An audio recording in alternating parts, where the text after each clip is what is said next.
dolls. Guys. A crisis was just averted. Thank God. I did not push record on the Zoom. God. Thank God I didn't push record on the Zoom. And we only got like, what, 3 or 4 minutes in before I realized. It's not like it was it was like 2 minutes, but I did. It could have gone on, and then people wouldn't have gotten their videos, and all this makeup would have been for naught. Makeup looks great, on point. We were just talking about how need to follow Lara's lead and like invest in like a good go-to hairstylist. When you make the commitment, it's financially to just put money and trust into someone else with your hair, it's a big leap. And when it works out, it's the best thing ever.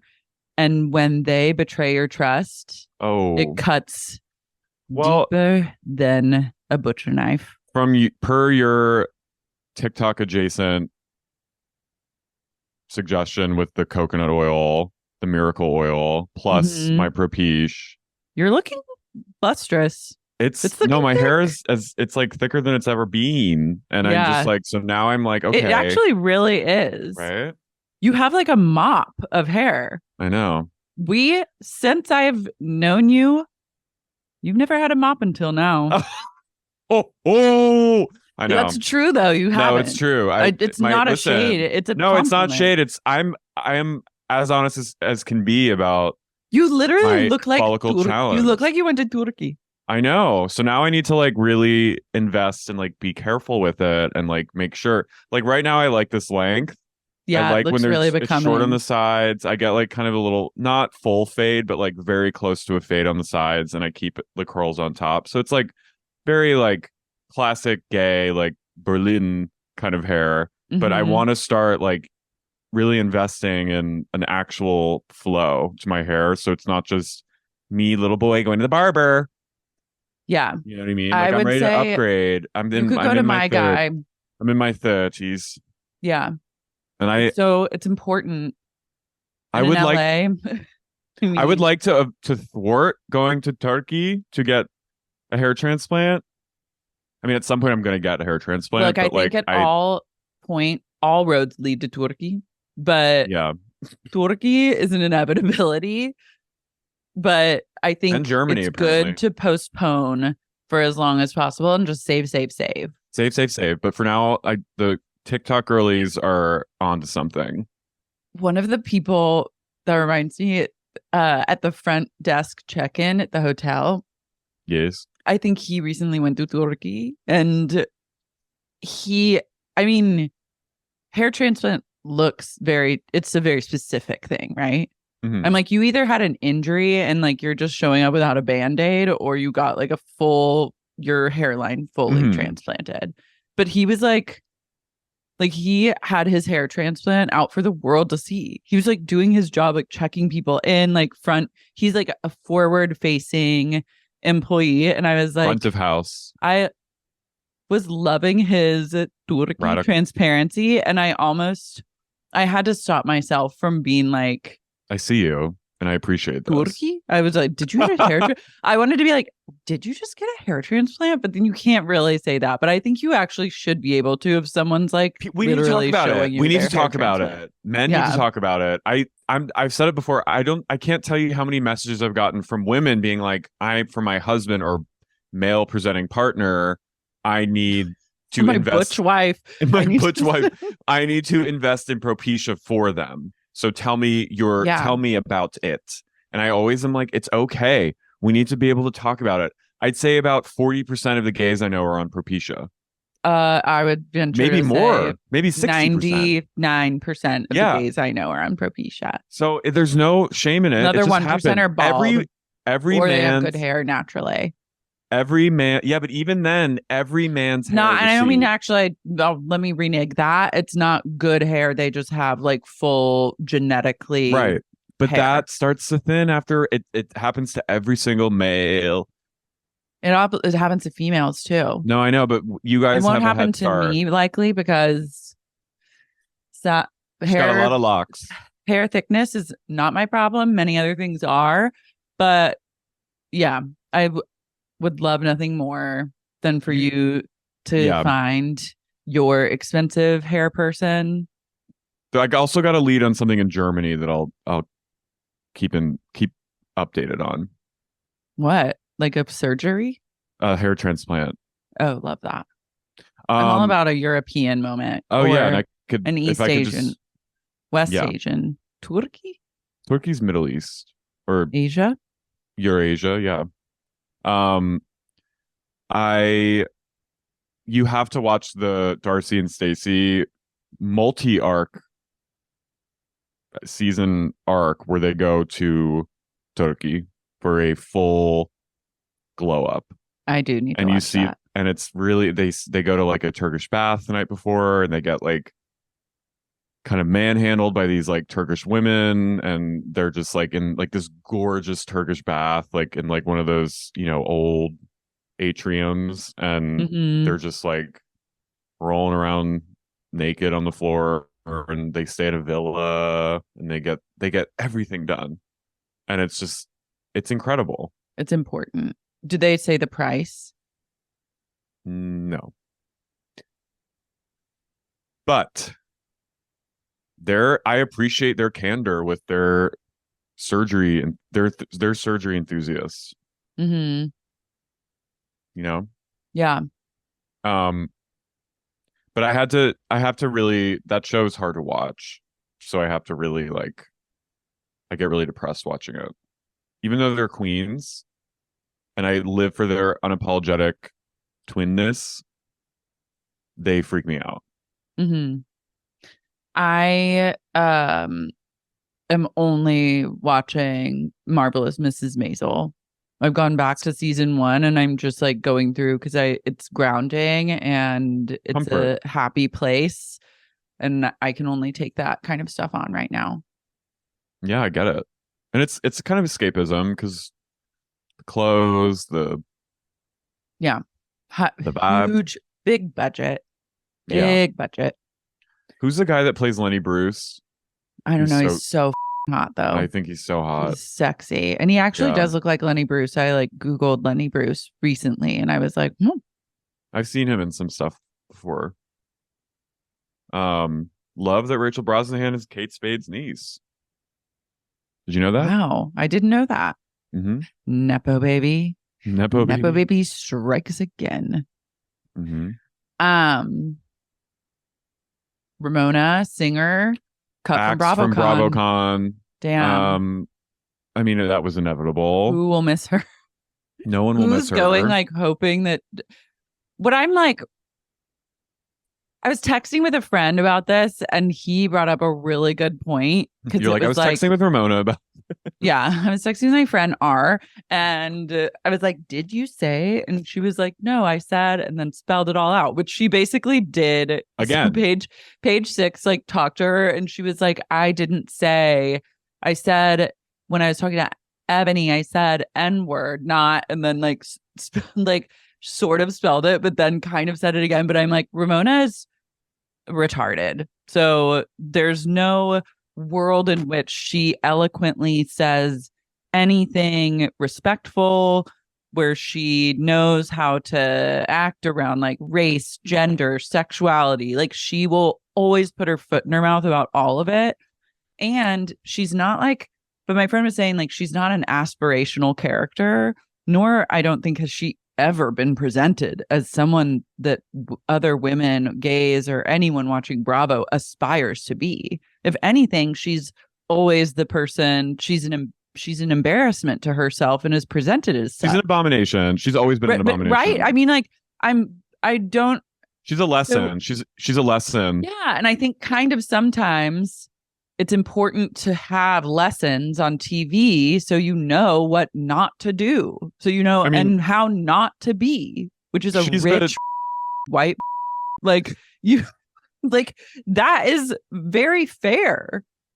I think what she said is like reprehensible, and the fact that she doesn't get it and did it again like yesterday basically. It's incredibly on brand. She's just like Ramona has always been a very stupid person, Like, yes, she's like but she's not a bright person, and What if she's dumb and she's ignorant and she's a bigot. So you put all those together, and she's a just like squall of she's a chaos. walking seagull in a dress? She's a racist. She's a gull. Dumb idiot. She's gull. basically like she's a gull in a hick. bob wig. Yeah. She just like lives in Manhattan. Watch on. Yeah. She's like she's from the sticks. I was thinking, what if Ramona came out as neurodivergent and changed the whole storyline? So, like, if she said that if at this moment she said, I have autism. That's I mean, this if is I were beyond her the pale. PR, if I was her emergency PR, I'd be like, now's the time to play the autism card. I would say Let's wait for things to die down, and then we're gonna do a big interview where you shine a light on female autism. I think it's time to fake your own death and change and just start again. And like, she could do what my dad did when he drove into a Sonic drunk, where it's like he got out of the car when the cops arrived and just pretended that he kind of had dementia and didn't know where he was. So she should also do that.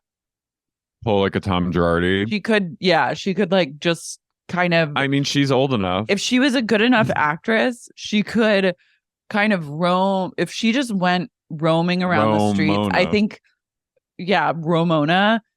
If she just put a bathrobe on but no underwear and kind of had some tits flopping out and was like just kind of roaming around the streets, like not knowing where she was, maybe she could watch the final episode of Sex and the City where Steve Mom eats the pizza out of a trash can just to do some character research. And then she comes out and says, look, I have been battling dementia for years, and this is that, like, she now has to go down like a health road or a fake your own death in order to get out of this. But I do think this is actually the end of her Bravo career. Yeah, I think she's just going to be like relegated to like being haunting like Upper East Side bars and like saying the N-word to anyone and just being spitting like, distance, talking at length about why she got fired from this job and re-traumatizing anyone in ear's reach by saying her N-word story over and over and over without understanding the implications of like why that was problematic or hurtful or bad in the first place.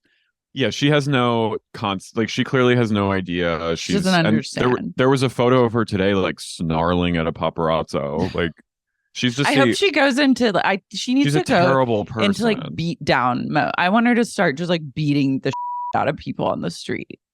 But that is almost like that gives her, I think she's just gonna be this like drunk, messy, like rich racist lady that just like hangs out at like steak bar, like eating dinner at bars alone and just like hitting on like younger AK guys in their early 50s, like who were like married, and just being like, you know what I mean? Like I see this trajectory for her for the next 10 years, and then she'll move to Palm Beach with all the other exiles. Yeah, I don't see her alone. I see her as probably having quite a few friends that also feel she did nothing wrong. Well, clearly who would also very much be in the same situation as her. They were on TV. Yeah, I don't think Ramona is like keeping progressive company. Well, I don't think she's like singular in her. No, but she's just like she's just so stupid that she just says it. And but look, I've like she's over the years, like, yes, there have been moments where she's been a slay, but like overall, she's been a gratingly toxic person and has always freaked me out. Yeah, I mean, she's like an entertaining nightmare. She's unhinged. Like she's like she's a loose cannon. She'll say the rudest thing to like in the wrong time. And yeah, so it's like not a shocking progression of events that it came to this. Like I just that's think like a very when like reading that article, I'm like, oh yeah, Ramona said all this. I fully can see it.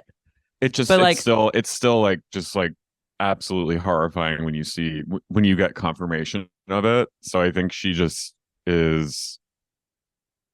But yeah, the BravoCon, like it's like, yeah, good. No one wants her there. I will say though that Morocco girls trip is canceled because of this. Wait, not Morocco. Morocco's the one where Brandy groped Me Too, Caroline. Yeah. Allegedly. But which one is the one? Isn't there another one with all Roni people? Oh, Legacies.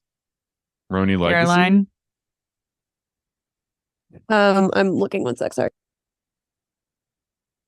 There's season 4 is the Roni Legacy one, and then the Morocco one was supposed to be before it, but they moved it to some point in 2024.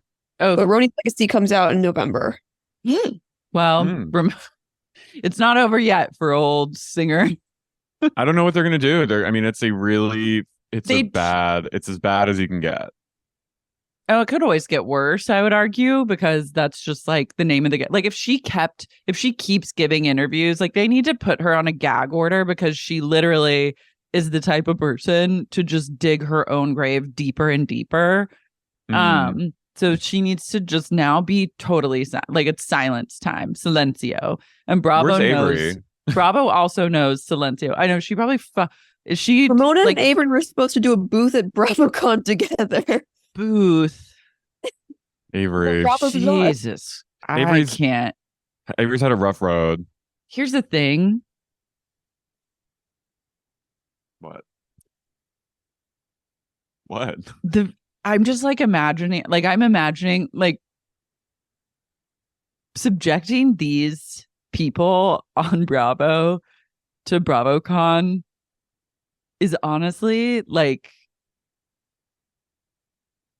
horrific. If you knew that you used to just be able to get on a reality show and be like a drunk racist piece of piss your pants, just piss everyone off, be disgusting. But then you just get to like go home and like sleep. You don't have to like pack your bags, go to Las Vegas and man a booth of people who are like snarling fans and then have to do like a panel where you like talk about all the that you do. Like they're making them go to like trade shows. Have you ever been to a trade show? My dad has for his company. I've been to some trade shows and it is like I'm just like, God bless the people that go to these trade shows. Oh no, I have been. Because Art Basel is basically a trade show. Yeah. But like an art fair is that's true. different because there's like art. It's chicer and people want to buy expensive things. This is like it's like up in the air. This is like expo and trade show levels. Like I've been to like marijuana trade shows because my sister used to work in that industry, and that was very like booths and men in like cargo shorts and flip flops with beards. We're talking about bud, but like this is true. Like imagine getting paid millions of dollars and then having to go man a booth at a trade show. What if one day Bravo opens an amusement park? They should. I'm just like it seems really inhumane. Do you get paid to go to BravoCon? I think so. It's also I don't just know great. If you do. But it's just like the clout is like the vertical integration, quote unquote, of it is like you can't buy that. I mean, that video last year of Vicky being greeted by like 100 people screaming and crying for her. Like, I mean, that was great. No, but I'm just saying, like, you don't. Where else? They love this. It's not inhumane. They live for it. These are most of these people are the most like narcissistic people you can get, and who would just want to be like they want to be loved by attention, and they love it. They are the queens of trade. I bet some of them are already there right now, setting up their little booths. I bet when does it start tomorrow? Vicky's like a trade show. Wookie is all about that trade show life because in the insurance industry, you're literally born at a trade show. Yeah. Her children were conceived at trade shows, probably. Yeah. She gave birth to her children under a folding and then table. went right back to work. As she signed many people up for life insurance. Vicky, Vuki, Sign the dotted line. Sign the dotted line. Ooh, There's nothing one Vuki moment. loves more. Ooh, wow. Sign here. Is DeWinda going? Probably. Yeah, Doesn't everyone just have to go? Yeah. I mean, I'm just like, she's selling bourbon at her booth. oh, she doesn't need to be in the alcohol sales. She needs to be See, it's so dark. dying the but fuck so out. up. My never. favorite is Sheena selling her good as gold vinyl that she gave to Andy, which I will buy. Yeah, I got that. That's really good. That's a framer. That's an heirloom. That's an antique. One An day, heirloom. 100 years from now, Sheena's vinyl of good as gold, the gold vinyl, like that will be on Antiques Roadshow, and someone will be like, "This is worth Storage Wars. $70,000." That seems like worth it to me. When are they going to have a statue of Sheena and Azusa? They need to give her the key to the city. Mm-hmm. Let's see. The lineup.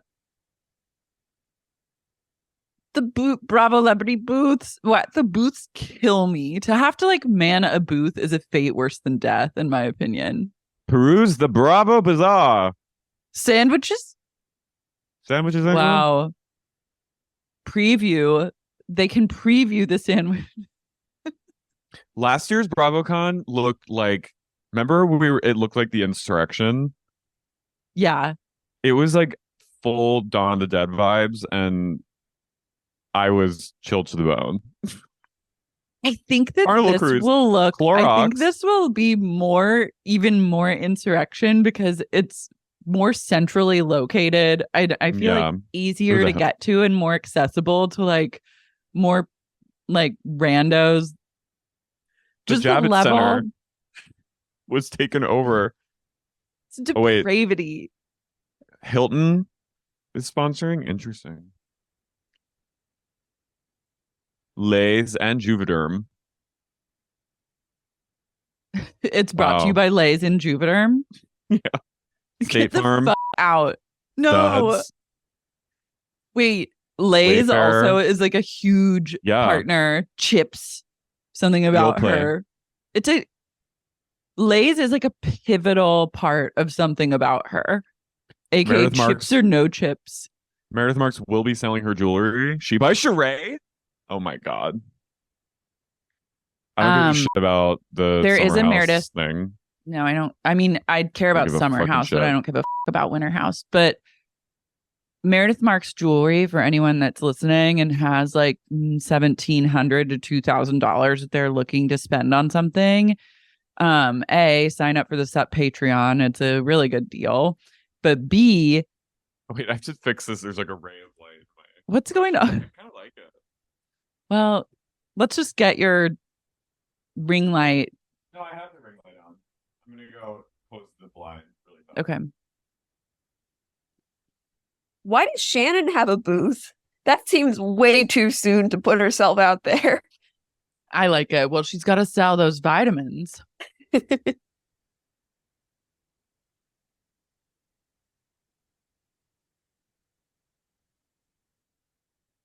Delicious pairings from the pop-up experience of Something About Her, the highly anticipated Los Angeles area sandwich shop teased on Vanderpump Rules.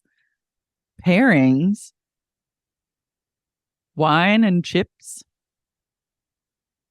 I saw something in the news yesterday that was like, they're not going to have any references to Vanderpump Rules in the restaurant because they want it to be completely separate. But like, that's the only reason that it exists.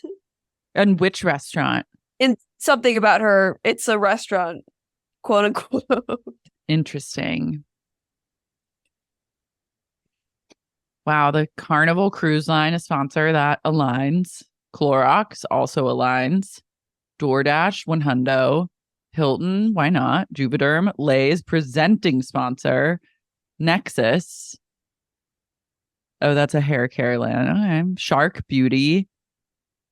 I don't know it, but sure. State Farm. Okay. Studs. Oh yeah. Earrings, that's smart. Ulta Beauty, Wayfair, sure. Wendy's, Wendy's. why not? Yoplait. Okay.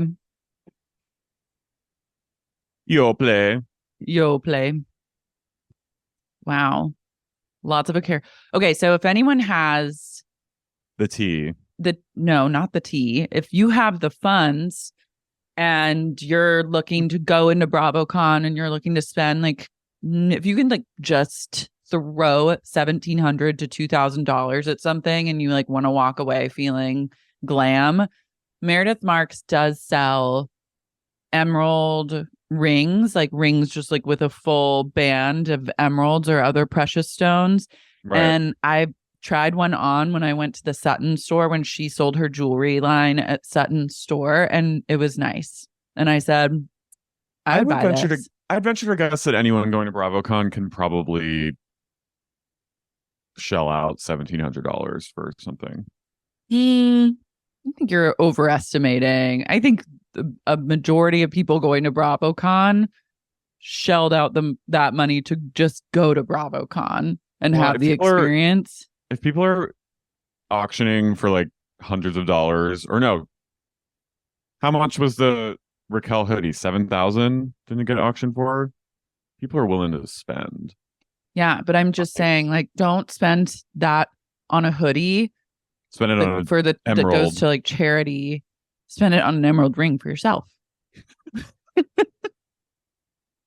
Speaking of Meredith Marks, Do something for you for once. Let's get into this. Yeah. I'm Carey. I'm Lara. And you're listening to Sexy Unique Podcast.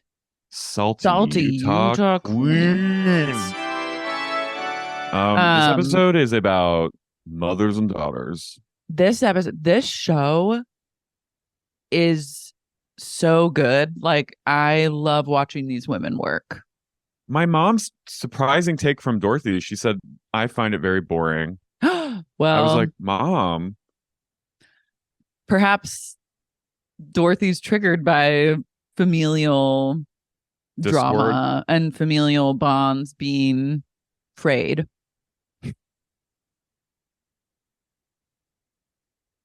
Maybe.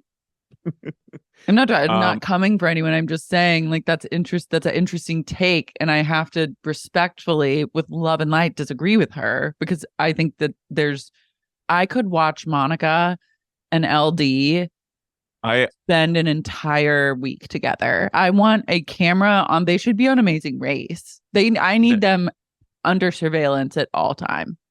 Maybe this is where I mean, I'm like my mom in a lot of ways, but maybe I can't. After this season, I don't want to see LD ever again. I'm so disturbed by her. She is literally Patty Clark. She's Patty Clarkson and Sharp Objects, but like she's also to the nth degree. Natalie Portman's mom in Black Swan. So it's garbage. She's Barbara Hershey. One of the scariest people I've ever seen on TV, and a absolute borderline baddie, but I need more of it. I crave it. I never want to be I don't ever want to even be in the same city as her. I hope to never meet her in person. I do never want to interact with her. She's going to have a booth at BravoCon. She is a great booth energy. She's gunning to get to BravoCon. She's like, her booth will be like that woman who does the Monster Energy drink, like 666. Have you ever seen that video? Mm-mm. I think you posted it before on Sup's Instagram. She proves why Monster is like a satanic, and anyway, that's her. I'll post it on something. Yeah, like she terrifies me, but like I'm so riveted by her and Monica's relationship dynamic and how toxic it is. And I'm like, on one hand, I'm like, Monica, you need to cut this person out of your life completely. Like, this woman will never be the person that you want her to be, and you're so enmeshed and it's so bad. Like, you should not speak to her. But on the second hand, I'm like, you should definitely keep in touch with her the entire time you're a cast member on this show and Well, I think film multiple scenes with her and keep this relationship going for as long as humanly possible. I have a few theories. I think Monica is really savvy and knows that this is gold, and she's willing to like be in the line of fire with her mom on camera because she knows like this is gonna like she knows like her mom is the craziest entire world. And I also think that my other theory is that she's doing this as a way to get rid of her mom. This is like, her mom is so crazy and so evil and like just vindictive that the only way to truly rid yourself of this person is to bring them on national television and humiliate them and expose them for being a terrible parent and a god-awful person. And this is the only way you can do it, because it's like, she's almost like you all need to see what I've done for years. I want you to bear witness to this. And this is it's like truly like, it's like a public exorcism, and it's the only way to get rid of, because they're not speaking right now. And she's on Twitter. She's taken to Twitter. LD's been. But I need LD to be on the show. I need her to always be on the show. Well, she'll be on they need to make her a friend of. Even if they're not talking, she'll be on the show. But I'm just saying, I can't let this woman go. She's a horrible person. I rarely experienced this level of like, I cannot tear my eyes away from the way someone is acting. I'm like, her eyes, she has the most beautiful eyes, but they're also like, she's so crazy. She truly is like, I've never seen such a clear presentation of like borderline personality disorder on reality television. Like, this is like textbook. She is like, put her in the DSM, like link to this episode in the DSM. She'd be a great cult leader. I don't even know about that. No, she had people like managing her. Too volatile. Yeah, that's true. Too volatile. So we come up on Whitney, and she is talking to Justin in their kitchen, and she's like, in all my sessions with my energy healer and my therapist, it keeps coming up that I need to meet Mary and make things right with her. And she asks Justin.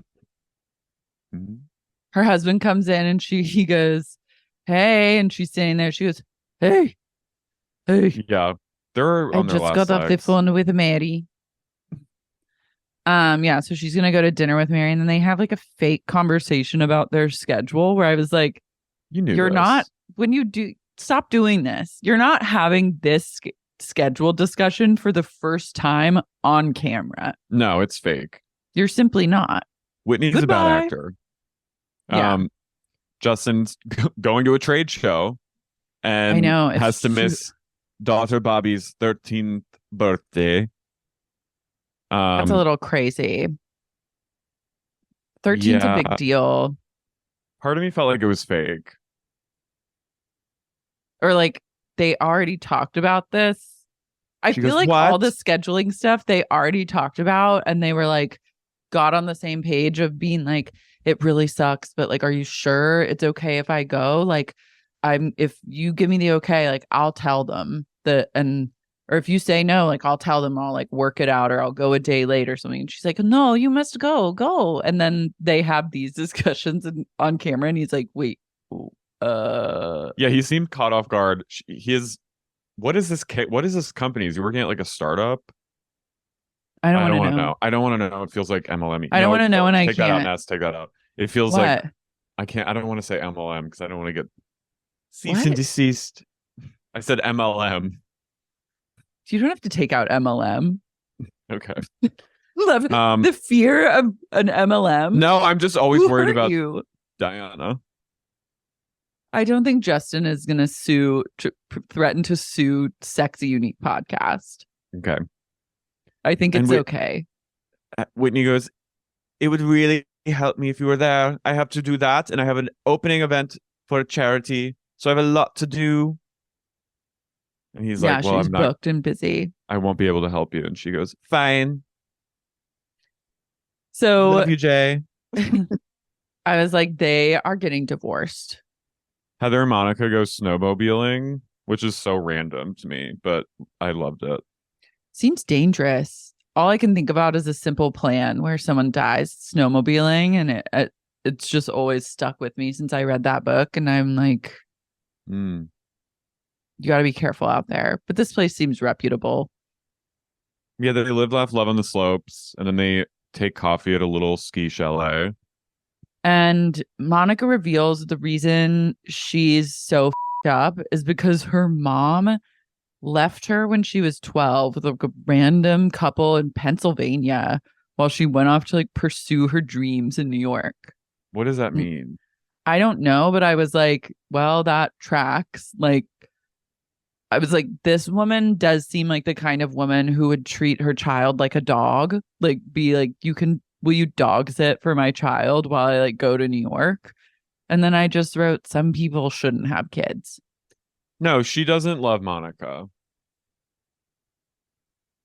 Yeah, I don't even think she loves herself. No, definitely not. Heather goes, when I saw you leaving Angie's with your kids, carrying them with no shoes on, I felt for you. It was like, Monica didn't have shoes on? Her kids didn't have shoes? Who was shoeless? Heather's like, look, my mom, like, basically has rejected me from our family because I got divorced. So I kind of understand what you're going through, which is crazy. She's like, she blamed me for the entire divorce. When your parent doesn't take your side, it is like the worst feeling. Yeah, that's kooky crazy. Like, yeah, that shouldn't really happen at all. But like, it's absolutely destabilizing, and I get why Monica is so up. Yeah, I would say I definitely want more info. Like, I would love like a PowerPoint of the entire scenario. Mm-hmm. I would love to just actually have it presented, a PowerPoint of exactly bullet points of what Monica thinks happened, and then bullet points of what LD says happened, and then make up my own mind about what happened. Because and then interview the family. Yeah. And then there's a lot of things. There's just a lot that's left out and like left to the imagination. I need more details. Yeah. So she's like, my dad left me when I was 4 and my mom left me when I was 12. So my mom asked people to dog sit for her while she went to New York. But the dog was like, me, and I was 12. And the people were in Pennsylvania. This is your mom. You have a gay dad and you have a mom who doesn't love you. It's like, it's a lot going on. Your dad left you to be with his boyfriend in Florida, and your mom took off to go like dance for pennies in Times Square or something. I don't know. What was the job? What was his dreams? What was the dream job? I have no idea. I want to know. Was she going to be on Broadway? Do we know what the dream job? Do we have any idea? Has she said? I bet she wanted to be an actress. She has the eyes and the personality of an actress. I need to know, has LD tweeted about what her dream? She said she's on X, just Xing it up. She's Xing it up. She hasn't said anything about the dreams, but like, I know, I can feel that she's an actor. This is why so many of the people that are on the show wanted to be actors. Here's important Redditors doing the work. Who has the T on LD? No one knows. Damn. No one has the T. But I think it's something I think it's like something in the middle. I feel like, unless you're, I don't know, who knows? Like, was it like maybe, baby boom? Like she had to get like a big time corporate job? Yeah. Who are these people? I just need to know more. I thought they were going to really flesh this out. She said on Twitter that they were neighbors of theirs that lived in the same unit or something. And then they moved to Pennsylvania. So they were like family friends / like former neighbors. And then she was like, hey, I'm on the way to New York. Can I drop my kid off and you live with her for a year? Do you think what if she bait and switched them? What do you mean? She's like, I need you to like watch my gerbil while I am in New York. Like, do you mind doing that? And then she's like, actually, like, my gerbil died. It's my daughter. Do you mind that? Yeah, what do you? I mean, you How can't. long like, was it for? Was it for like I think 2 a year. days? No, I think it was a year. That's crazy. Caroline, You can't live let just me in a look. 1-bedroom I or a think it was a studio year. apartment. I guess when you're trying Honey, to suck and your way into Broadway, you can't really have like a 12-year-old around. yeah, I think she was probably trying to be some sort of show business success, and then was like, well, She was gonna go like audition for vaudeville, but then when she got to New York, she realized vaudeville hasn't been around for 70 decades. years. Yeah. Well, it's not, then she reveals that her mom was also. Oh, she says that later. But so It's we get really to borderline to leave your kid in Pennsylvania with some neighbors while you like go to New York. Allentown or something. I know, like Um, also nothing could be worse than just being stuck with people you don't know in Pennsylvania. Unless it's like Philly, but like no. It's like I'm telling you, every time I've said this before, every time I see a Pennsylvania license plate in LA, I'm like, they're on the run. you shudder. I see it a lot, actually. I've also been There's seeing a lot of something Jersey so plates. dark-sided about Pennsylvania. We can't even Monica begin to would talk know. about it. Well, I have a question Big for John. you. Me? Yeah. What would you What? do if Daddy John knocked on your door and wanted to convert you to the gorgeous religion of Mormonism? I don't know. I'd let him think he won. To get to, Would you try and make him a to get to deal? that goal. Would you say like I'll make a deal with you. I really want to believe in Jesus Christ of the Latter-day Saints, but I'm gay. first I'm gonna need to suck your dick. Would you say if you let me suck your dick, I will I think I would have a sign hard the paper? time like being that. I think I would have a hard time like Being so forward. no, not at all. But I mean like being slightly deceptive like that. Or just be like, what if you sense there was like a vibe? I would make a move. Mm-hmm. It's not like it's not like necessarily No. tit for tat. You're like, look, just because I'm not saying this is like a Are you talking about Big John trade. now? Or then I want to say he's now. hot. Yeah. But like you would say, Let's look, trade it's not just for you. because you're letting me suck your dick that I would become Mormon, but it certainly would help me. It wouldn't hurt. Yeah, I'm like, I don't want to like put you in a weird position, but like It's I'm more likely consenting. that I will become Mormon. Maybe I'm actually not committing, but there's more likelihood that I might if I suck your dick. Yeah, maybe. Big John talks to Jack about his mission that he did in Vegas. I was like, wow, you really lucked out. Well, you wouldn't have been the first one to suck his dick. Yeah. He milked In Vegas, cows. he's seen things. In Vegas? Yeah, he said, look, I was milking cows. I know, but that doesn't add up for the Las Vegas. I know I'm not familiar Maybe with he was on the outskirts. the There's like farms. bovine I don't know. bovine culture of Las Vegas. He wrote, I'm like, John, those weren't udders. he's like, look at my journal entries. You see his journal entries as like an 18-year-old. He's like, I got a vision I from God fucked- to convert I a fucked family a guy.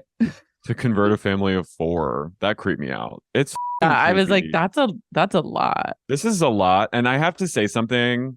I prayed and I prayed feel so like- that I could convert a family of 4 is so oddly specific. Like, So wouldn't you just think- creepy. I know that like people say you should ask for what you want in life, like you should get specific to like manifest it. So like kudos to him for that.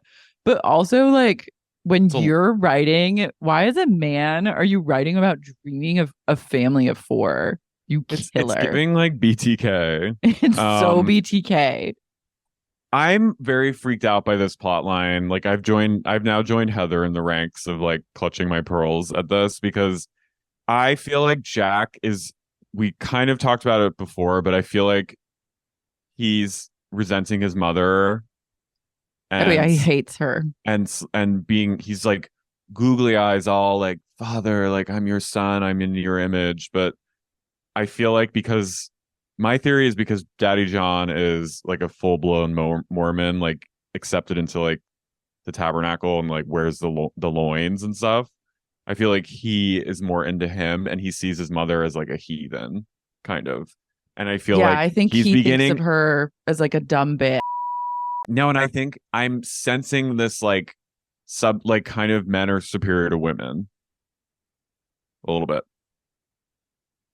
Yeah. I mean, I think it's like very telling the way you act and feel about your mom as a man is like telling of the way you kind of regard women.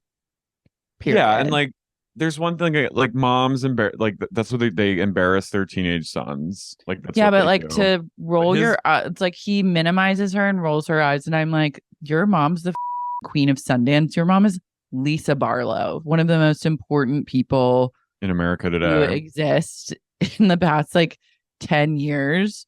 Thank God she was born.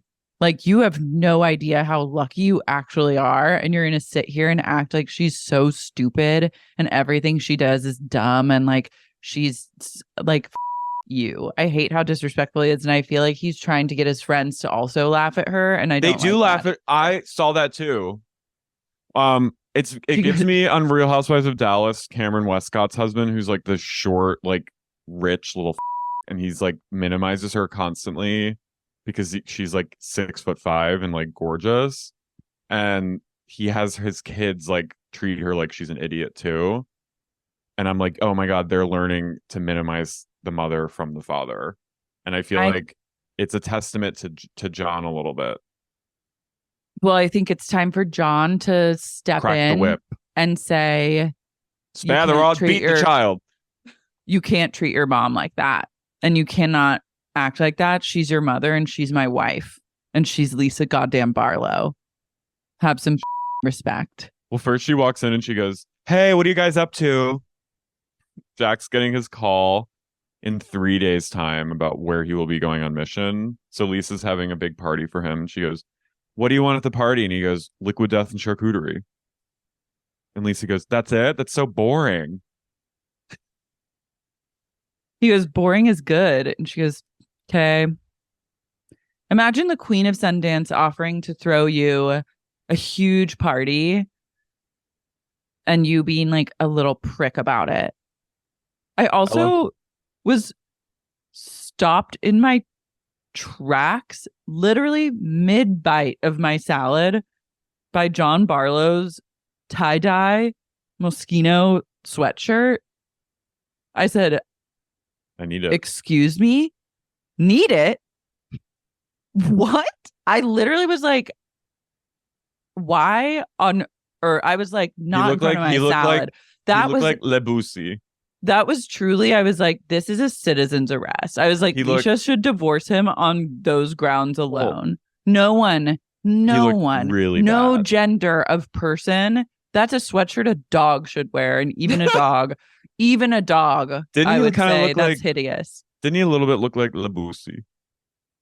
I literally was mid-bite and I stopped and my salad fell from my fork back into the trough I was feeding from.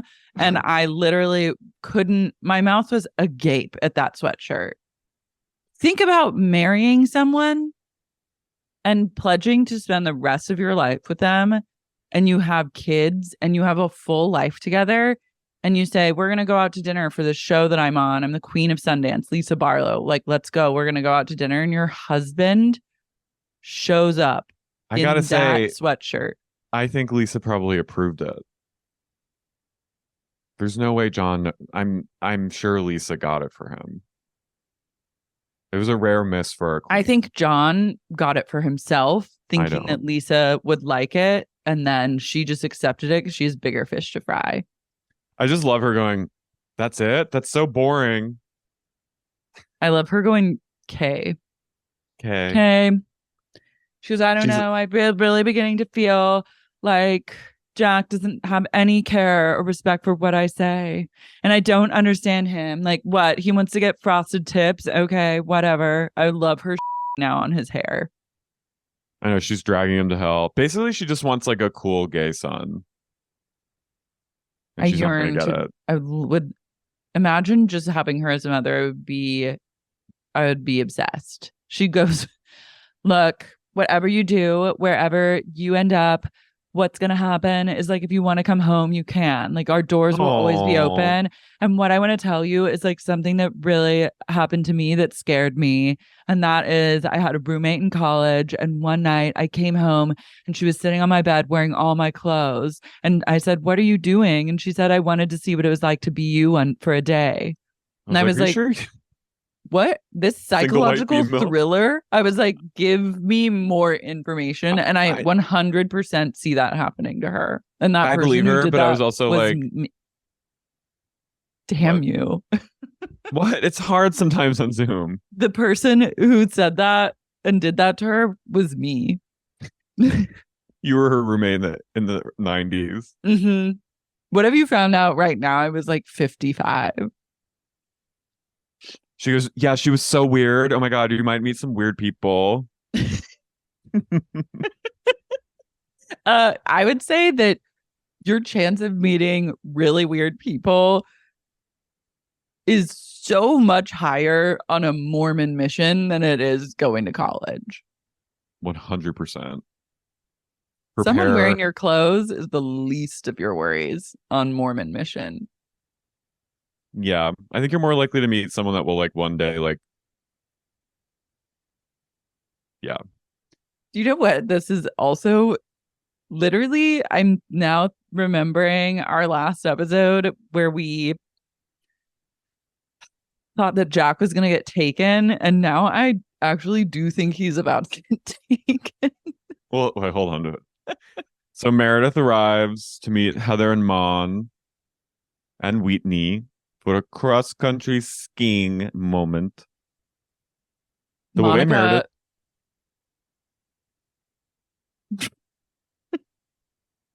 Go ahead. You go. The way... First of all, Whitney arrives wearing a midriff. I was obsessed with her cutout. Mm-hmm. And she came to serve. She came to serve and she came to play.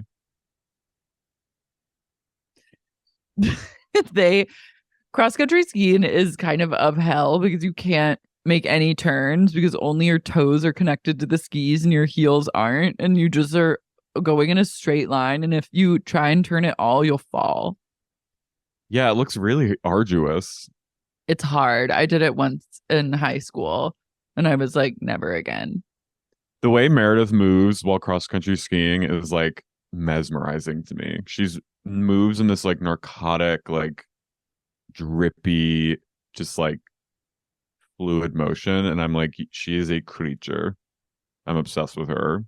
Her voice even slows down as she cross-country skis. Her voice becomes even more narcotic. It's almost like she goes into like a dissociated like cocoon and her body goes on autopilot and she just Monica and Whitney are not so good. No, and I can't fault them for that. But at the end of the ski venture, I also was like, they skied probably like 50 feet. I know. They skied 50 feet and then sat down to like get to the meat of the scene, which was the big serious talk.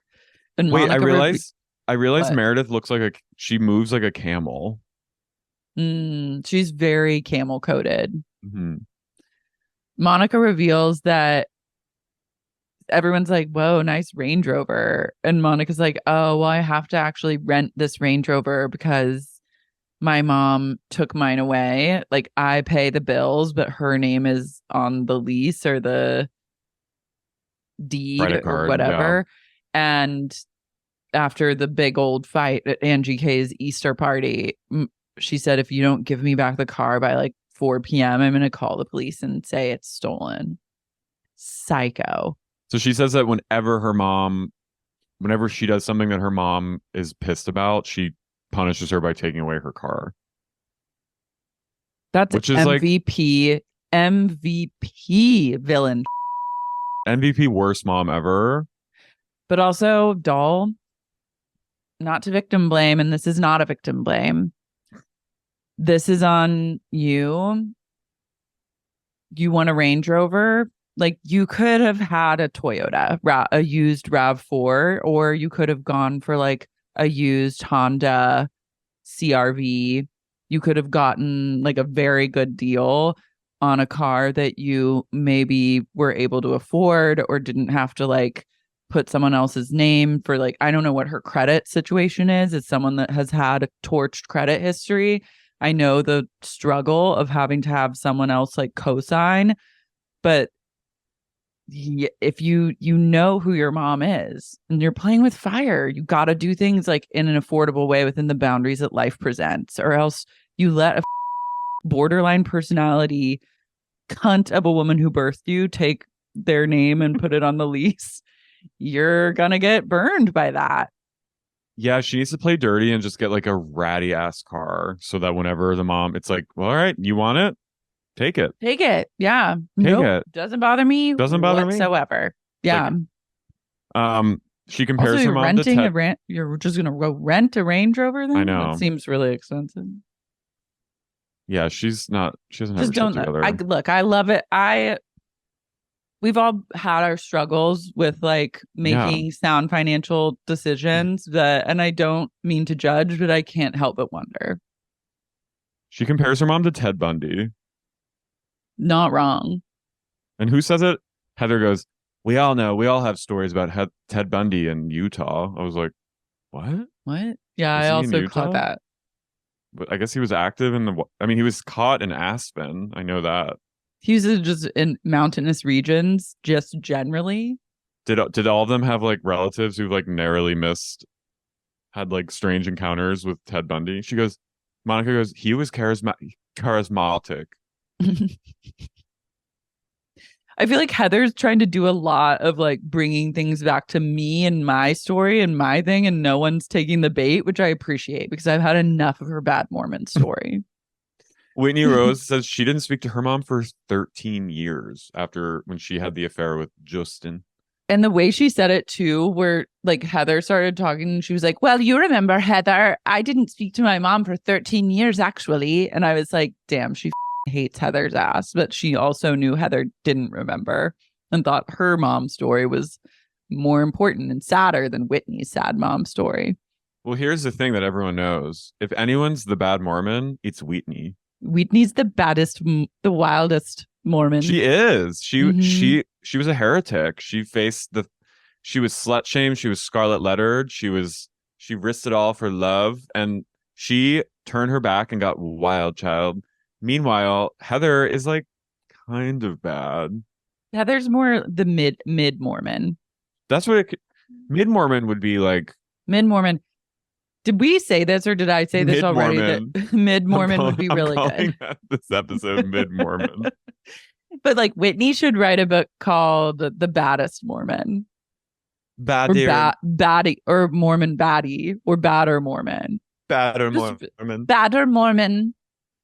Wild Mormon. The most baddest, wildest Mormon. Meredith goes, I have trauma, but I talk to my mom all the time. Love. Meredith she's doing like scene work.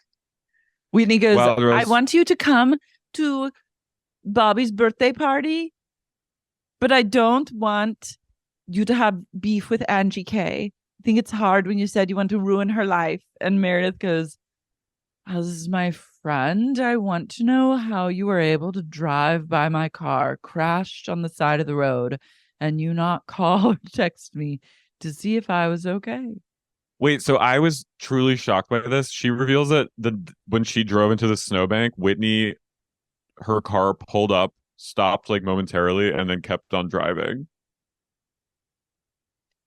Well, okay, look, pulling into the snow, like in the snowbank, she was not on the edge of the cliff anymore, and it looked like pretty much you could back out of that. It's not like the car was totaled. Like she talks about this like the way like in the final season of The Sopranos or like the final two, there's always these like huge car crashes that come out of nowhere that I'm like, this is like my life flash before my eyes in the wreck of the century. Meredith's car crash, she might have been, I don't discount that she was scared, but I'm like, this is something like if I saw that, and and it looked like everyone was fine, I'd probably keep driving too. Whitney goes, I texted you after I saw you post about it. And Meredith, she goes, did your like life flash before your eyes or something? And then Meredith goes, yes, my life actually did flash before my eyes. I thought I was going to die.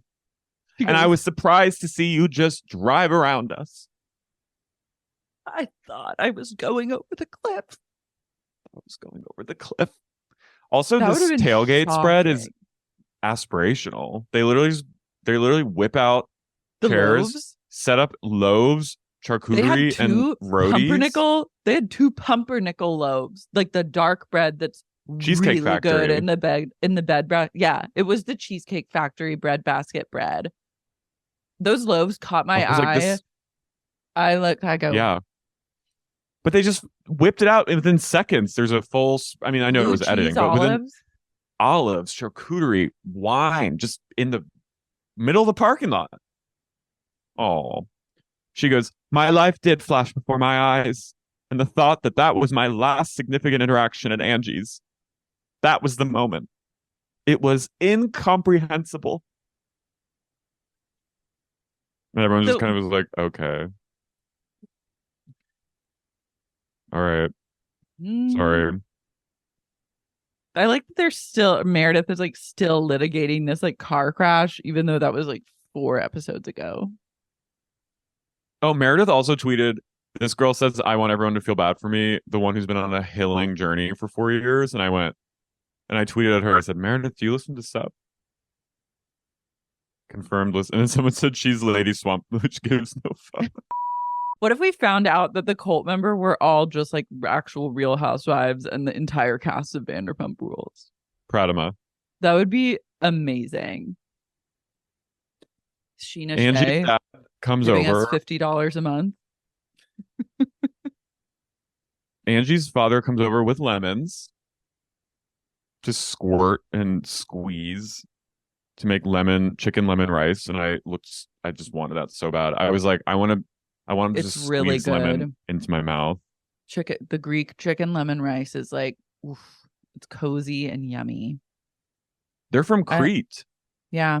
Sorry if we're sexy. overlapping. I love Angie K's dad. Me too. Great. I do. I actually I was like, oh, I'm excited about this scene. And then it dragged on too long. I would have cut like 3 minutes of it. I don't care. She basically says she and Sean like haven't gone on a date in 5 years. And I'm like, They, well, like, there's Yeah. a reason. We all know why. Angie as Navi was incroyable. Is she the first housewife ever to dress up as Navi? I think there have been others. She might be the first. Okay. What a trailblazer. Then we head to the Whitney- real focal point of the episode. Provisions. Back at Gotta get to Provisions. that restaurant. That restaurant is like heavily featured. Hasn't it been featured before? I think there's multiple. I think we walked by. Didn't we eat at Provisions? No, we ate at like Tosca. We ate at Toscana, and it was a real shit. But No, but It I feel like wasn't every good. restaurant we scooted past in Salt Lake was literally called Provisions. it's Provisions energy over there. But the real white whale is Valters. I wrote Whitney, I wrote, Mary it's- shows up in a full-blown sequin going out outfit. I was like, where is she going in this getup? I wrote, it's snowing like the Dickens. It's truly Whitney goes, thank you for coming and braving the snowstorm. And Mary goes, it's a blizzard. And she goes, we missed you at Greek Easter. And Mary goes, I didn't miss it. Mary's didn't not miss it. giving an inch. And I actually appreciate seeing someone be this stubborn and being like, I am not going to forgive you. And not only that, I'm going to act even crazier to you. And I'm not going to have a conversation with you. And we're done. It's refreshing to see just such braven ODD. like everything someone says, she has to neg it and like be like the opposite of that. And I didn't miss it. I didn't miss it. I actually appreciate her boundaries. Me too. I'm like, this is healthy, believe it or not. And I love her taking like the food spilled on her as like the biggest offense that could happen and a harbinger of doom that this conversation never should have taken place. And like her absolute level of both offense and disgust, and then just having to get the out of there. I was like, I've been in a Mary mindset before. When like you're just like, I can't, and then one thing happens and you're like, I'm done. Yeah, it's snowing out. It's April. It shouldn't be snowing like that, or like late March. She goes, Whitney, you better come out with it. You wanted to meet? Let's go. Because you shoot your shot. You shoot your shot. And then Whitney apologizes for everything that she ever said that was bad about Mary. And she said she talked about her a lot. She's really, really sorry. And then Mary gets somehow like very angry about that and says that she's not doing this. And that Whitney, she goes, you severed our relationship. You severed it. I'm not doing this. I'm not doing this. She goes, Mary, and that's what I am trying to say to you is apologize right now. She goes, wake up, bobblehead. I'm leaving. I'm not doing this. And she goes, no, don't go. And she goes, watch me walk on out of here. And she goes, can I get a to-go box for my food? And they come and bring it. And she goes, can you actually do that? Like in there? Which I really respect. And I think is an important. Yeah, she's not I don't want to shovel. I never want to shovel my food myself in a to-go box. They need grow up, little girl. Need to be taken and then shoveled by the shoveler. Grow up, little girl. And then she goes, enjoy your oysters. And walks off. Suck them up. Suck them up. She gets up, and another jaw-dropping moment was that Mary has the biggest clutch I've ever seen. I know. That was what was that, a Louis? Yeah, the biggest clutch in all of history. I've never seen such a large clutch. I was like, okay, Thumbelina, you've been miniaturized. Like, you didn't need a to-go box. You could have just shoveled it all into your clutch. The enjoy your oysters was such a like. She basically was like, you're a pig. It was like that was just like, oh my God. Honestly, the goat. I also love being on a reality. What did she think that they were going to talk about?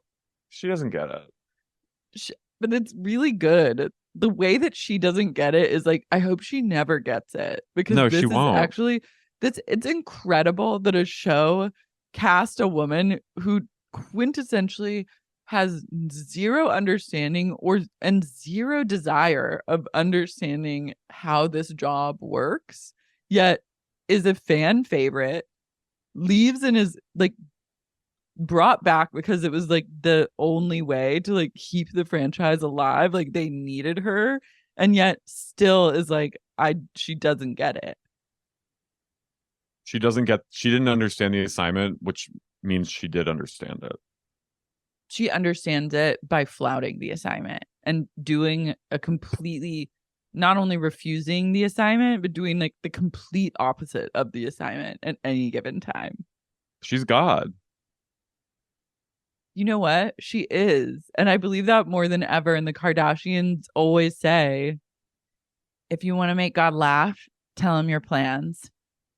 And that's what production goes through every time they try and give Mary a call sheet. We cut to Lisa Barlow's house and it says Lisa's mission reveal party. Which I love. Wait, the cake though?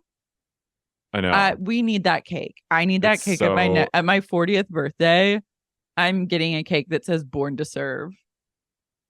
It's incredible. It had a Jesus Christ of the Latter-day Saints topper on a cake that was just a briefcase, like a traveling man's briefcase, which I'm like, that's vintage. And on the briefcase, it said born to serve. The bishop is there. Him and Jack are like chummy and creepy. I was like, that's sick. You're getting molested. Jack makes his announcement. Like the whole family's there. There's people on Zoom. Lisa's had all these kids in her house. There's probably like 200 people in the house. Jack is clearly like the most popular kid at his school. So like all the kids, like the cool guys are there. And then Lisa's like, okay, can everyone gather around, please? And then all these piece of teenagers are like giggling at her. And I'm like, this is I Jack's love doing. Jack. I'm obsessed with him. He is my son, and I just couldn't be happier. I'm obsessed with him. His whole thing is amazing, and I know he's going to be amazing on his mission. So, like, everyone, thank you for coming. And now it's time for his big announcement. But just know that I love him. I'm obsessed. Jackie, I love you. You're my obsession. And they all ridicule her. I was like, you little idiots have no respect. Protect your mother. Mm-hmm. Then Jack's Where's like, John? John should have punched them in the face. he's just like on cloud nine. I know. Because he's a crazy radical Mormon. Does and it he actually get, makes him less attractive to me. I know. He's like, but I've never Sick. been super attracted to him, but like I've gotten it at times. But now it really is between that tie-dye sweatshirt and then this whole vibe. I'm like weirded out by him. Does he get like promoted in the church because of this thing? I think it's just a point of pride. So Jack, I was just like imagining Jack in the boardroom running Fresh Wolf and what a natural kind of leader he is. Like he's good at giving the presentation, and what a missed opportunity he's having because he's losing 2 years of being able to monetize. He's going to be knocking door to door trying to convert families of 4. He talks about Henry. He's like, thanks, my mom and dad. Love him so much. He goes, Hen, pre-mish, post-mish. You were like kind of freaked out by it at first. You were like, wow, that sucks when I told you I was going on a mission. Post-mish, though, like, you've been so great, man. And Henry's like, just brainwashed. like, I'm so glad to be the only child in this household moving forward. Then he reads his letter and he's going to Colombia. I was a little shunked to Bogota, Colombia. Lisa goes, oh my gosh, oh my gosh, oh my gosh, oh my gosh, oh my gosh, oh my gosh, oh my gosh. And then it cuts to her one-on-one. She goes, well, I was surprised. He's probably going to be held at gunpoint. I mean, let's be real. She goes, I had a friend and her son was on mission. He gets held at gunpoint every week. He just carries cash around in his pocket. Every time he sees a gun, he says, here, take it. She goes, it is really thrilling now. And he's probably no more dangerous. He's going to get taken. It's probably no more dangerous there than he is like walking down in Hollywood at night. Well, yeah, they're both about the same. So I would be, if Lisa, they said your mission is Hollywood Boulevard between the hours of 1 a.m. and 6 a.m., I'd say, may God have mercy on your soul. I don't think it's like, she just is like, oh my God. And it's everyone's cheering like it's a gender reveal. It's so weird. This freaked me out. And I don't mean to be like ignorant about religion, but like, keep it away from me. I can't imagine that you're going into like very cush bougie neighborhoods. You're not even like allowed in as like a door-to-door knocky person. You have to like, it's you're like going to go into like the dregs. You're going to go to places where desperate people are looking for something to like save them from themselves or like make them feel less miserable about their lives. It's basically colonizing. Yeah. So I don't think you're going to like, yeah, you're going to be going to like probably more just like lower income communities and then being like, just believe in this thing that make sure you give us 10% of your earnings, but also like we'll give you something to believe in. It's like you should stay away from this person. It's May really God have mercy rude. on his soul. Missionaries are actually like very rude. They're intrusive and bizarre. Keep it to yourself. It's dangerous. Keep it to yourself. who's this tall mullet guy? There's one of his friends that was there was so fucking hot. And I was like, I'm a pervert. I was like, this 18-year-old. I was like, who is this man? And then I was like, oh, he's like a literal boy. It's like that. What's that movie with Naomi Watts and Robin Wright? Where they just like each other's sons in Melbourne. Yeah, that was like me. 18. I was like, where's his mom? I don't have a son.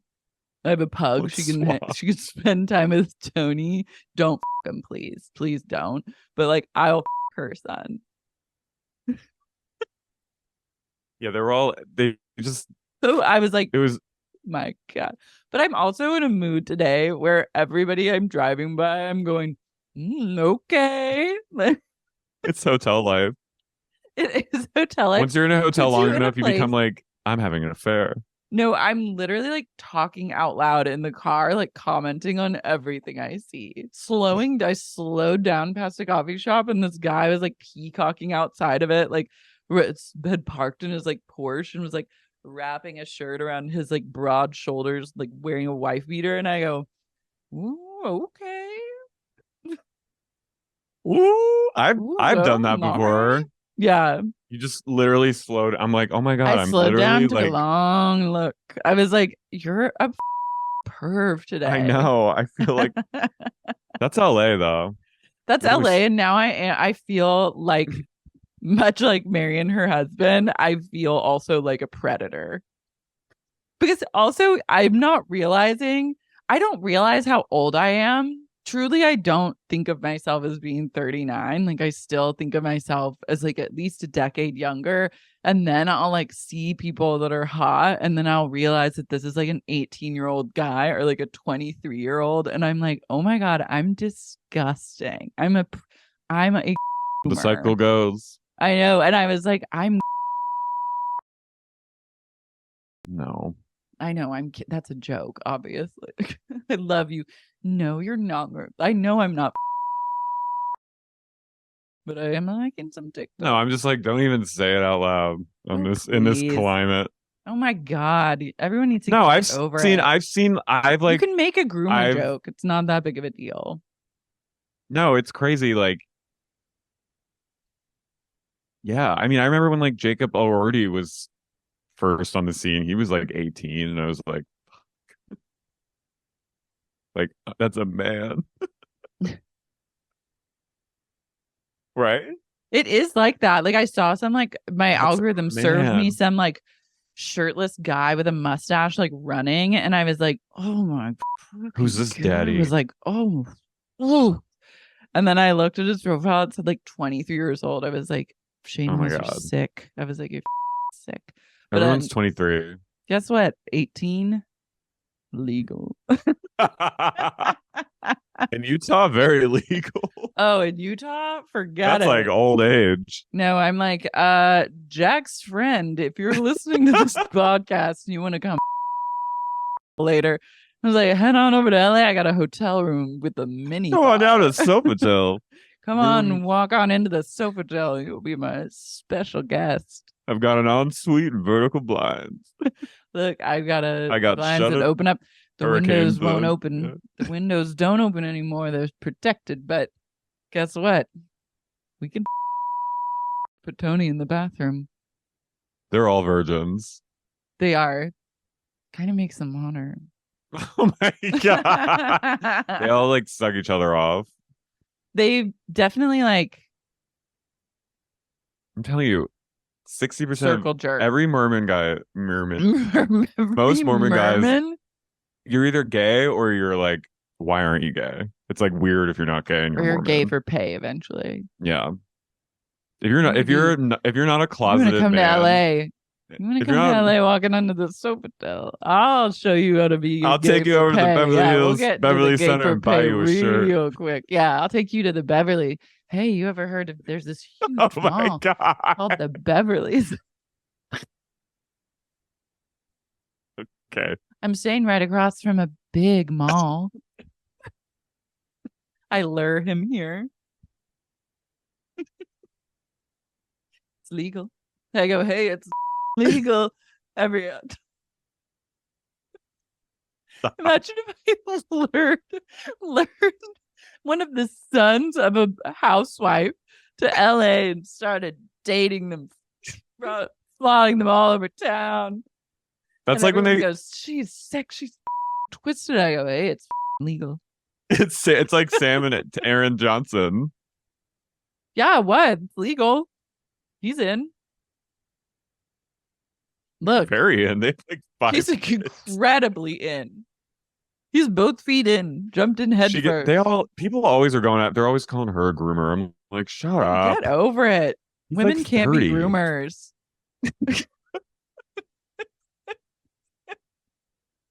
Okay, we need to wrap this up. We've been going for too long. It's going way too long. Okay. What else? Oh my God, the scene of the century.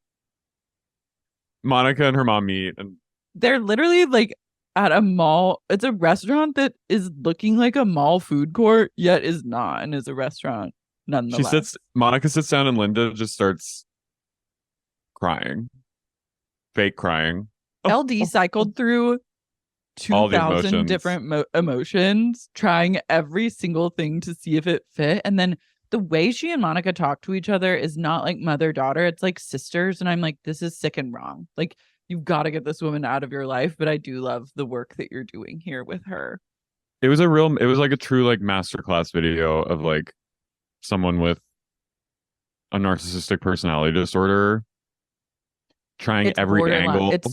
It's borderline because it's like these like it's having like love and like really emotions, but then like so angry and you hate someone, and it's just like swinging from like one end to the other. There's no like regulation of one's emotions, and it's like you can't like you can't like pin down what's actually going on with someone because they're just so all over the map. Plus, she's wearing that sparkly headband. I was like, this is 5150. You show up as a mother wearing that headband, I'm walking you straight to Cedars. My mom did say, she goes, well, she got her free meal and got the hell out of there. Too. The waiter comes up to them. They've been screaming at each other in this restaurant. Like people are looking over and the waiter goes, evening, ladies. Welcome to the Monarcha. How you doing tonight? Well, okay. Can I get you any starters? Like neither of them respond. And he was like, she goes, lobster enchiladas. And Monica goes, I'll just have guacamole. And then the guacamole comes and Linda just takes it and starts eating it. She takes it, they set it in front of her, and she puts a spoon into it to spoon some out. And she goes, God, look at this pretty dessert. And that's when I was like, this woman is not. She's cuckoo. She's not sane. She's like spooky. She needs to go to the asylum just for a little bit, just to get her head on straight. I was like, Monica goes, that's guacamole. And she goes, well, whatever it is. And then she took also people. Okay, I have a theory that crazy people, the way they interact with avocados is incredibly telling of their mental state. I had a friend who was truly a psycho, a friend of mine from college, and she came to visit me once. And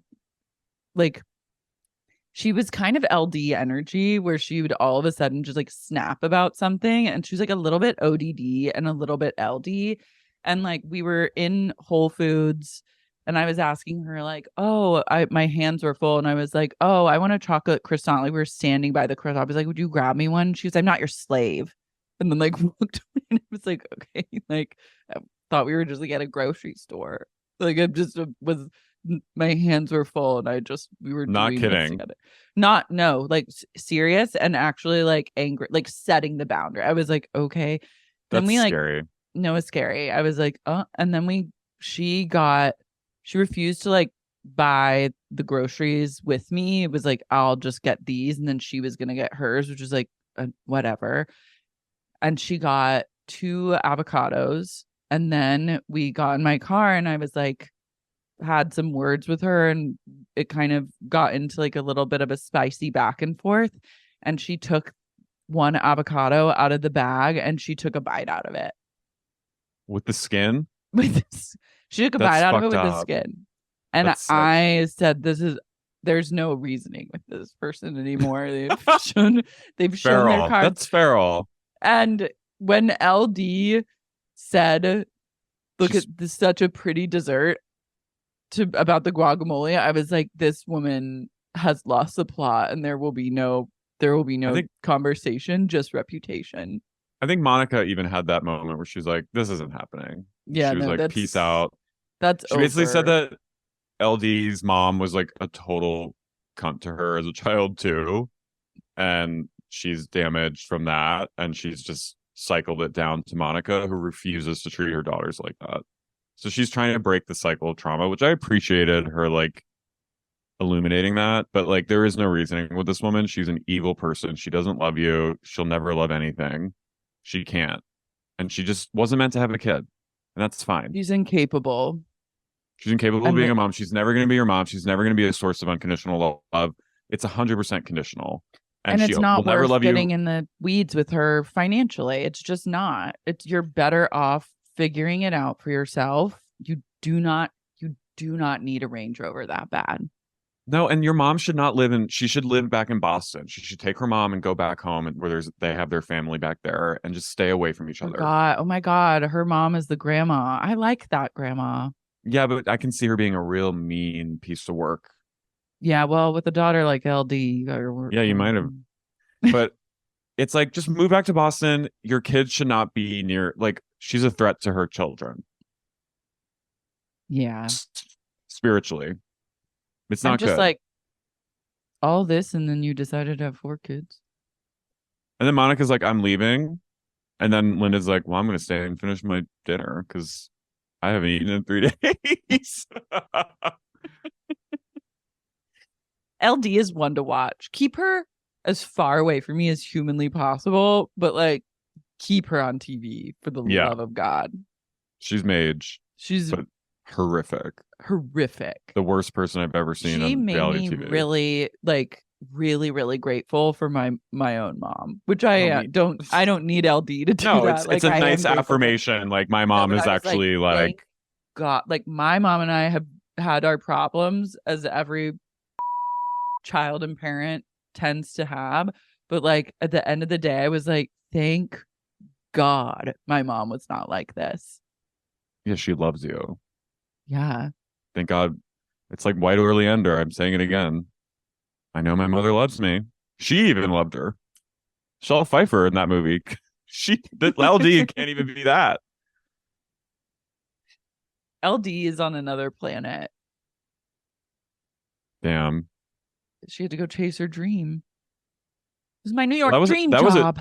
That was a doozy of an episode. That was good. I'm really felt glad that proud of it was us. here for me. Like, I enjoyed watching it. Oh, you mean our episode? Yeah. That too. I'm proud of it. I enjoyed podcasting, and there was much to lighter. Discuss. I'm lighter than Monday. I'm in my groove. I'm now just given. I had a good tarot reading on Monday. Oh. And then I said, you know what? I've got this, girlfriend. I said, girlfriend, you are so on. And now I'm just like, one of these days. Let's do this. It's November. It's November now. I love it. By the way, your Substack is great.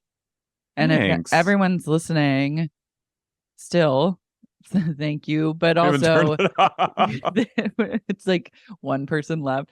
But like, you should subscribe to Carey's Substack. It's really good. Gay Doctor. Find it. Love it.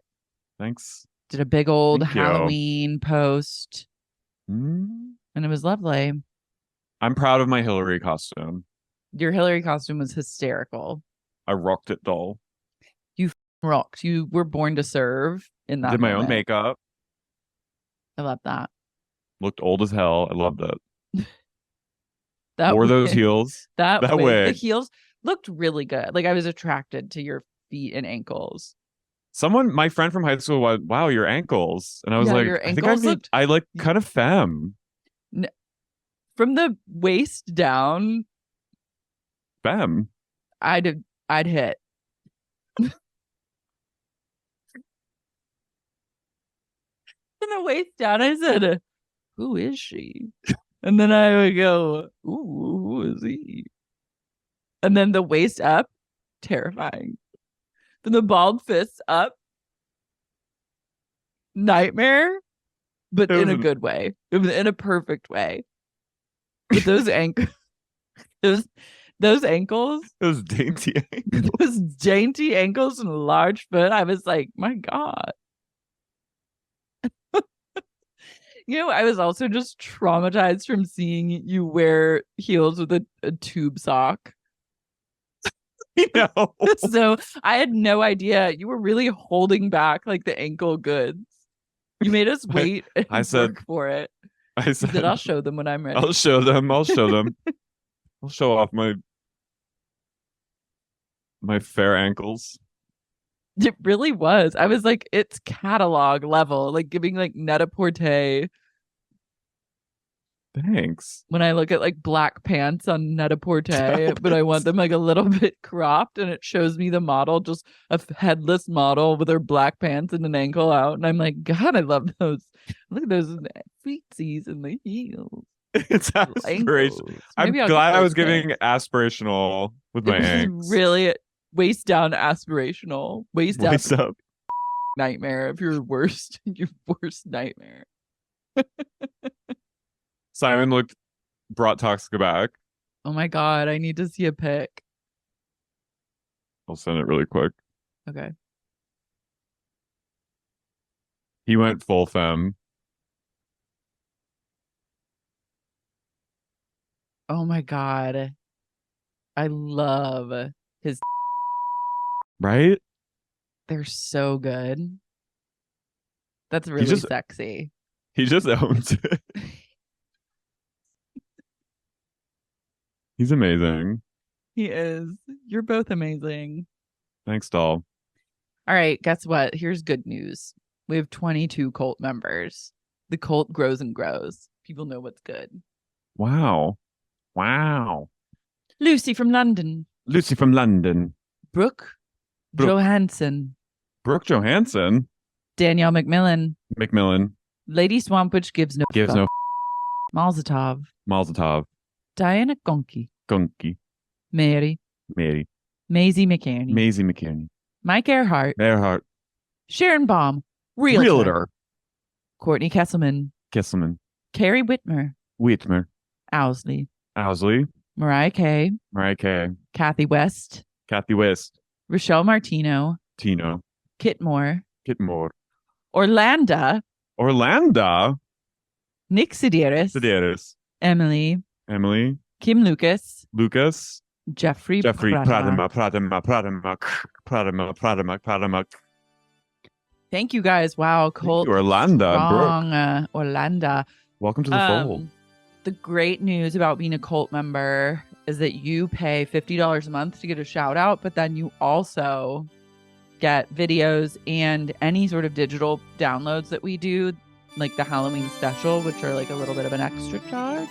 Cult members get all that for free. Incredible deal. It's an incredible deal, honestly. Join our Patreon in general. $5 a month. It's great. Well, goodbye. We'll see you next time.